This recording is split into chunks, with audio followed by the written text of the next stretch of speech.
Megawati seorang ibu. Megawati itu seorang perempuan. Maka dalam memimpin, sifat-sifat kepemimpinan yang menonjol dari Ibu Mega adalah kasih sayang, adalah kepedulian.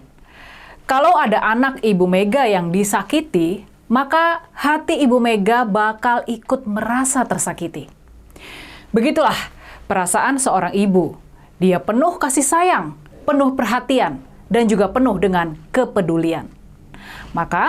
Makanya nih, di dunia politik yang begitu maskulin, keras dan kejam, di mana prinsip kawan makan kawan sepertinya sebuah kelaziman, di mana tipu-menipu menjadi kebiasaan, sosok Ibu Mega memang jadi berbeda.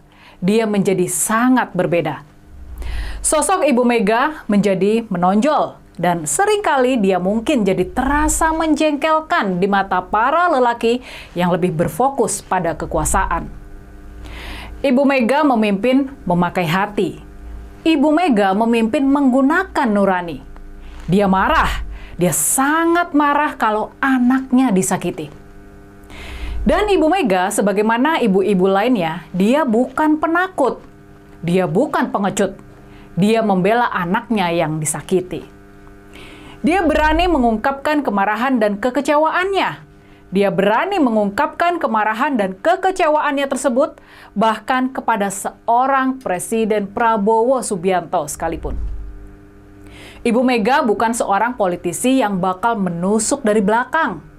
Dia berani bicara berhadap-hadapan. Dia berani menunjukkan sikap dia yang sesungguhnya. Itulah Ibu Megawati. Dia seorang pemimpin perempuan. Dia seorang ibu. Pak Prabowo nih, orang mikir saya sama dia itu, wah kayaknya musuhan atau apa? Enggak.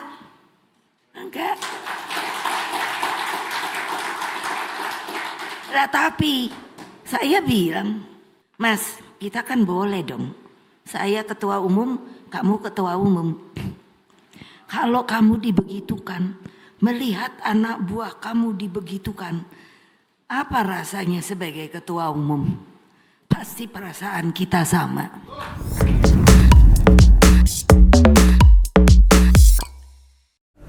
Dalam menilai sikap Ibu Mega ketika menghadapi kenyataan sekretaris jenderalnya ditahan oleh KPK buat kasus yang begitu sumir, dalam menilai Ibu Mega ketika memutuskan dan memerintahkan supaya para kader PDIP yang menjadi kepala daerah menunda ikut retret yang diadakan pemerintahan Pak Prabowo, dalam menilai semua itu kita harus ingat bahwa Ibu Mega adalah seorang pemimpin perempuan dan dia adalah seorang ibu. Dengan mengambil sikap yang tegas, yang berani, yang nggak pakai basa-basi, Ibu Mega menyampaikan pesannya kepada Presiden Prabowo. Dia menyampaikan pesan kekecewaannya. Dia menyampaikan peringatan soal carut-marutnya penegakan hukum di negara kita. Ibu Mega mengingatkan, tanpa hukum yang adil, tanpa kepastian hukum, ekonomi Indonesia nggak bakalan membaik. Cita-cita dan sesumbar Presiden Prabowo bahwa ekonomi kita bakal tumbuh 8%, akan tercipta jutaan lapangan kerja, anak-anak muda kita nggak bakalan menganggur, tanpa kepastian hukum, semua itu nggak bakalan bisa tercapai. Kemajuan ekonomi membutuhkan kepastian hukum. Para investor dan pebisnis nggak bakalan merasa aman menanamkan modal di negara kita. Mereka nggak bakalan berani berinvestasi dan membuka lapangan kerja kalau nggak ada jaminan bahwa mereka akan dilindungi oleh hukum. Makanya hukum harus adil dan nggak takluk pada kekuasaan. Hukum nggak boleh jadi main-mainan kekuasaan. Inilah sesungguhnya pesan kuat Ibu Mega terkait penahanan Mas Hasto oleh KPK. Kebalnya keluarga Pak Jokowi dari jerat hukum dan instruksinya supaya para pemimpin daerah menunda ikut acara yang jadi kebanggaan Presiden Prabowo. Dengan menunda keikutsertaan para kader PDIP di acara retret, Ibu Mega bisa mendapat perhatian dari Pak Prabowo. Dengan menunda keikutsertaan para kader PDIP di acara retret, Ibu Mega bisa memberi peringatan kepada Presiden Prabowo soal masalah fundamental dalam tata negara kita. Nah, makanya kalau kemudian setelah di belakang layar protes Ibu Mega mendapat perhatian dari Pak Prabowo, kita pun bisa melihat bagaimana hati Ibu Mega melembut dan mempersilahkan para kepala daerah dari PDIP buat mengikuti retret di Magelang. Bagaimanapun, ya walaupun kita bisa mempertanyakan hasil dari retret ini setelah melihat kinerja dari kabinet Pak Prabowo sendiri, yang tetap tidak kompak, penuh persaingan, dan berkinerja mengecewakan walaupun sudah mengikuti retret, tapi pastinya masalah retret ini bukan hal prinsipil. Apakah harus mengikutinya ataupun tidak?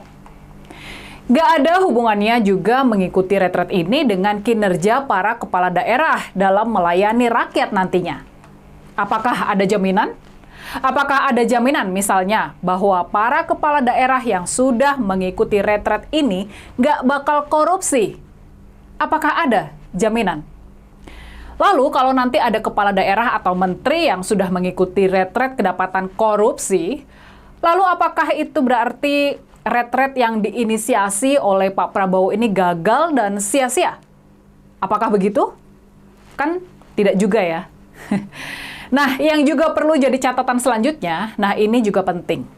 Yang perlu jadi catatan kita, pilihan Ibu Mega buat menunda para kepala daerah ikut retret bisa menjadi kesempatan buat mengukur soliditas dari PDI Perjuangan sendiri menuju kongres mereka dalam beberapa bulan ke depan. Kesempatan ini buat mengukur soliditas partai menghadapi masa depan yang penuh tantangan berada di luar pemerintahan. Ini jadi kesempatan Ibu Mega buat menilai siapa saja kader, siapa saja kepala daerah kader PDIP yang masih sejalan dengannya, dan siapa saja yang sudah masuk angin. Siapa saja yang cenderung bersikap kompromistis, pragmatis, dan oportunis. Penilaian ini penting buat masa depan dari PDI Perjuangan sendiri. Sebab kita paham, usaha-usaha buat menggoyang Ibu Mega dan merebut PDIP dari Ibu Mega pastinya masih terus berlangsung. Walaupun dalam Rakernas terakhir dideklarasikan Ibu Mega diminta terus memimpin PDIP buat 5 tahun ke depan, tapinya nih kita tentu mendengar suara-suara yang masih mau menggoyang keputusan tersebut. Makanya nih, lewat peristiwa ini, lewat kejadian penahanan Mas Hasto ini, pastinya kita paham kalau upaya-upaya yang mau menggoyang dan merebut PDIP dari Ibu Mega tetap ada. Kita paham, upaya-upaya buat menghancurkan PDI Perjuangan masih tetap kuat. Makanya, kita bisa paham mengapa respon Ibu Mega terhadap penahanan Mas Hasto begitu keras. Sebab ini sesungguhnya bukanlah masalah pribadi, melainkan masalah serangan terhadap partai. Ini menyangkut masa depan partai, dan ini juga menyangkut masa depan Indonesia.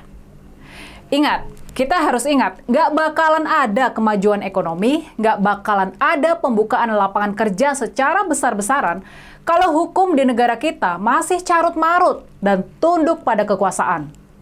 Nggak bakalan ada investor dan pebisnis yang merasa aman berusaha di Indonesia.